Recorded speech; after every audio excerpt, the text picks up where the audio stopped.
Hey, Mayor, I appreciate you taking time to talk to me, especially after a busy night last night. We did have a busy night last night. Of course, normally during the month of August, the City Council is in recess, meaning they don't meet in the month of August. Well, we have so many important projects happening right now in the city. We actually called a special meeting last night, and as you just commented, it was a full agenda. You had a lot of things going on. First, I wanted to talk about was the land sale. You sold the land. I know you said you couldn't tell who, but Absolutely. but can we talk about that? Absolutely, and that is a very exciting project that's on the horizon here for our great city. So basically what this involves is 22.4 acres out in the city's industrial park. The land is actually located just north of Wells Road with frontage on US 250. So if you can picture that location, it'll sit there right across from the what many would recognize as the old saloon bar. Now it's A-Town Fitness, but the old saloon bar there on the opposite corner of Wells Road. Now, the company that has purchased this or agreed to purchase this land from the city of Ashland is a Fortune 500 company. They're very recognizable. When the name is announced, I promise you everyone will know the name and know the company.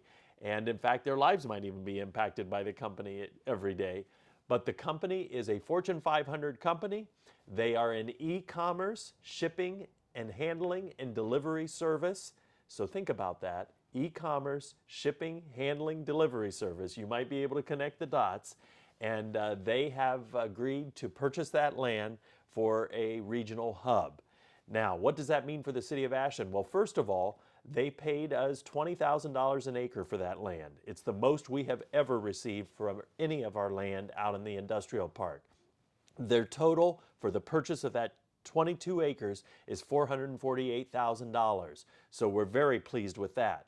Furthermore, this Fortune 500 company, even though they have asked us not to share the number of jobs they hope to create at the site just yet, it is a very good number and we are very pleased. Now, the other part of this story that's very good is the fact that they want to move right away. So as soon as we close on the property, which will probably be sometime here, hopefully before September, in September, they hope to start moving ground and start building their new facility. They expect that it'll probably be open sometime maybe mid next year. But this is a wonderful new company that is coming to our great city, and we are so pleased that they have shown interest in this community. And another thing that came up in the meeting was I think the city purchased the old Frontier Yes, building. yes. And that too is another economic development project. So basically, last night the city decided to purchase the Frontier building, which is that empty building that is located on Main Street right next to the Huntington Bank building. Right there, the ATM drive-through alley. This building is located just east of that alley. And of course, right now it's got tarps in the windows. Some of the windows are cracked. I see that the windows are open on the upper floor. Well, that building has been vacant for probably 20 some years. And the reason we call it the Frontier building is because the phone company, Frontier, actually owns that building. And even though the building itself is vacant, and I'll be quite candid with you, it is in rough condition. Even though it is not occupied by the phone company, in the lower level of that building, in what you would probably consider the basement, there is a vault that contains a lot of the equipment that controls the Frontier network here in our community. So that's why they've held on to the buildings for so long. But we felt that it's important to get that building into local hands, into local decision makers' hands, so that we can start the rehab, get it into the hands of an entrepreneur that has a great idea that will add value to our downtown and save that building. And we're very blessed that we were able to make contact with someone in the corporate structure of Frontier in Dallas, Texas. We told them the scenario. They agreed that if we would purchase the building by September 1st, they'd sign the deal and we could move. And that's what we've done. And thank you to the City Council for agreeing to the purchase last night.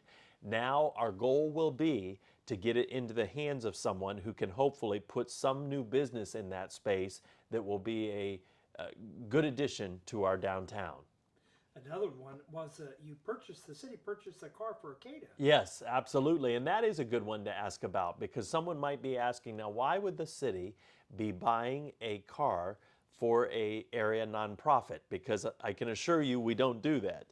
Well, the reason we did that last night is If you recall, the city of Ashland, Ashland County, and I believe communities all across our region have been a part of these legal settlements with these pharmaceutical companies that were involved in the sale of opioids. So this is related to the opioid epidemic. And Ashland City is a part of those legal settlements. And basically what that means is that the city of Ashland will continue to receive sums of money from these pharmaceutical companies to be used for assisting those that are recovering from opioid addiction or drug addiction or have other needs related to the abuse of drugs. And we aren't receiving a ton of money, but periodically we'll receive a check for a couple $1,000s here, a couple $1,000s there. Most recently, we received a check from $7,800. The bottom line is this: that pot of money can only be used for causes that assist those with drug addiction or opioid addiction recovery. So with that in mind, the group at AIDA, the Ashland County Council on Alcohol and Drug Abuse, is in need of a vehicle to transport some of their clients who are in recovery to and from appointments and to different areas where they may need to be to assist with their recovery. And that request came to us from AIDA. We took a look at it. We think it's viable, and the city moved forward with the purchase of a vehicle for AIDA. Now you have to think about it. Many times those that have dealt with or are dealing with drug addiction, they may have lost their license, or they may not have a family structure or friends that can help them get to and fro, and hopefully this vehicle will help AIDA and the counselors there help these people continue to remain drug-free. And it's a great service. Yes. I'm going to jump right to the last, second to last question. I want after this one. But, yes. Street resurfacing. Yes. Has it started yet? Or it has not started yet, and I think a lot of people are getting concerned. Are you not going to resurface any streets this year? Well, don't worry. The contract is still in play, and Sarver is going to be doing our street resurfacing. The contractors are very busy right now, and I believe you'll probably see the work either start toward the end of this month or in the month of September. And we're confident they're going to have plenty of time to get all the work done. I'll just remind folks that Sandusky Street is going to be resurfaced this year. Parts of US 42 will be resurfaced this year, the bypass around the city. We will also be doing about 12 streets over in the northeast quadrant of our city, which would be over in the Cleveland Avenue area. And we are going to see a little bit more work be done on Claremont Avenue. And that'll be from Smith Road down to the university, there where College and King and Claremont all intersect. That won't be a full depth repair, so it won't be anything like what we experienced last summer, but it will be some new pavement that is needed in that area. So it's still to come. Yeah, we're just getting a little concerned. Yes, I understand. I understand. Fall's here. It is getting here quickly. So, the last question is on a lighter subject. Your Mayor's Golf Classic yes. is this Friday. Yes. Well, the Mayor's Golf Classic will happen just later this week. I think this is our 4th annual Mayor's Golf Classic. And for those that don't know why the mayor might have a golf classic, this is not a fundraiser for the mayor or for the mayor's campaign.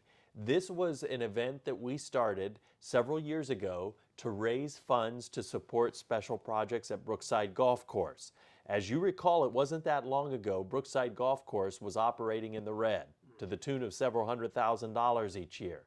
Well, I am pleased to report, with all of the wonderful improvements that have taken place at Brookside Golf Course, thanks to the generosity of so many different individuals and businesses across our community, this year we are on par to break our records for revenue this year. And certainly this golf classic, we've had wonderful sponsorships this year. In fact, we're going to break our goal, I believe, break our records for raising more money this year for the golf course than ever before. And so we are so thankful for the community support. We're hoping for good weather on Friday. And I'll tell you what, Joe, even though I'm not a good golfer, and I probably won't even golf on Friday, what I will tell you is this: it is a fun event. And I think that if people would participate, they might see that it's probably one of the best golf outings in this community. We have everything from a vehicle from Bill Harris Chevrolet that someone can win, We have $10,000 in cash someone can win on one of the holes. We have a number of different prizes at various holes and a wonderful meal planned in the afternoon. And it's just an all-around good event. And just so folks know, it is all through donations and sponsorships. So it's not tax dollars that we're giving away. This is all through supporters of the Brookside Golf Course and our community. Well, I know you're really busy. Yes. Thank you for Thank the you for update. talking to me. Hey, have a great day. Thank you.